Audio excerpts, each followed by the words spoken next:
We're on page 53, and in the previous lecture we did introduction to polynomials. So now we're going to look at 5 different examples that we're going to explain, and on page 53. So we're going to look at all these 5 examples and explain them in detail.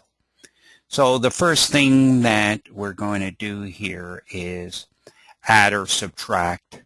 And you remember the rule here is to collect like terms.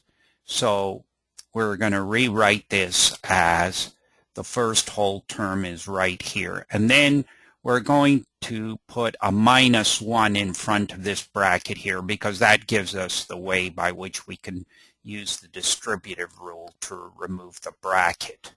So when we remove the bracket from this first 3 terms, we get 5x squared minus 5x plus 3.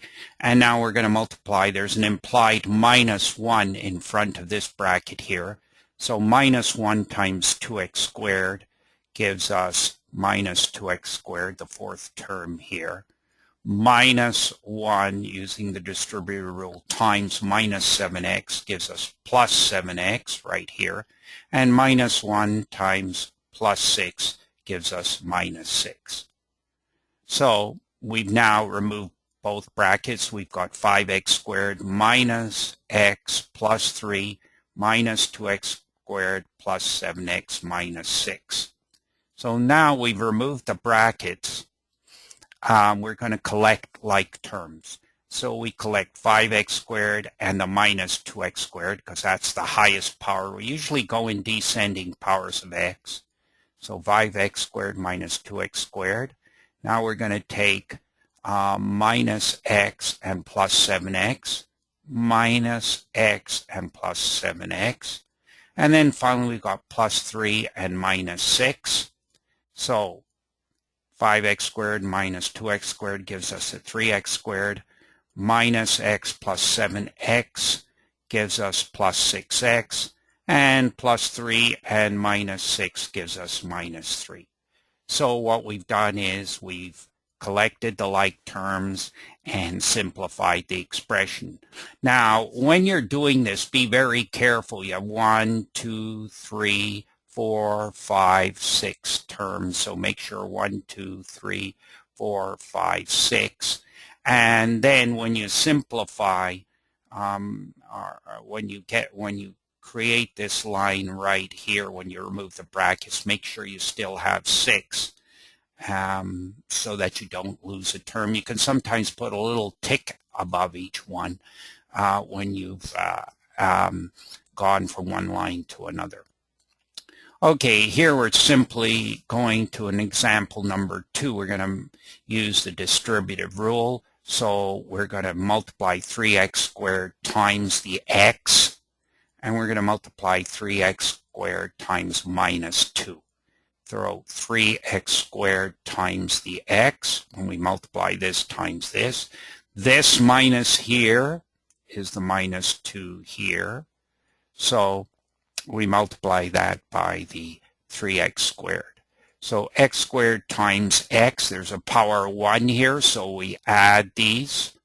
So we get 3x cubed minus 2 times 3x squared gives us minus 6x squared. And notice again, we're descending powers of x.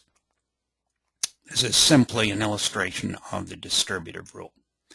Now, here we want to multiply x minus it should be x plus 5, I'm sorry, times x minus 3. So let me just correct that to plus 5, and this should be x minus 3. Sorry for that. Okay, so now we're okay. Because that's this expression right here. So what we're going to do is multiply the x term times the x minus 3 term right here, x times x minus 3.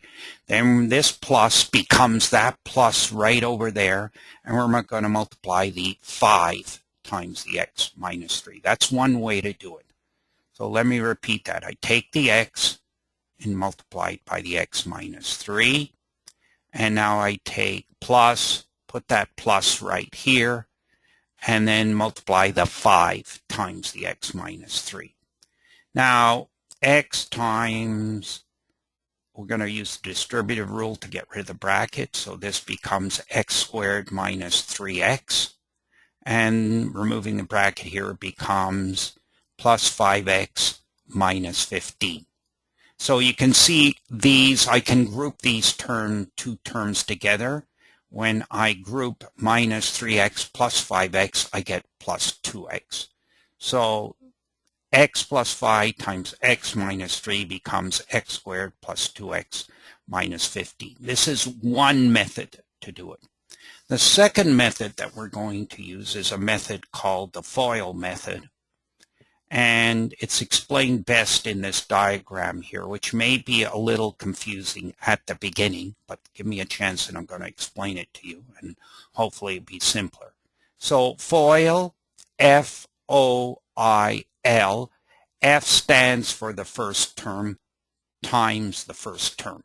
So here's the first term in the first bracket. Here's the first term in the second bracket. So we're going to multiply these together, x times x. First term here is shown in red, okay, gives us x squared. The O, FOIL method, stands for the outer terms multiplied together. So this is the outer terms here. This one here is the outer one, and this one here is the outer one. And when I multiply x times minus 3 here, outer term, I get minus 3x. I, the third term here, stands for the inner terms multiplied together. So here, these two in the black here are the inner terms. Plus 5 times x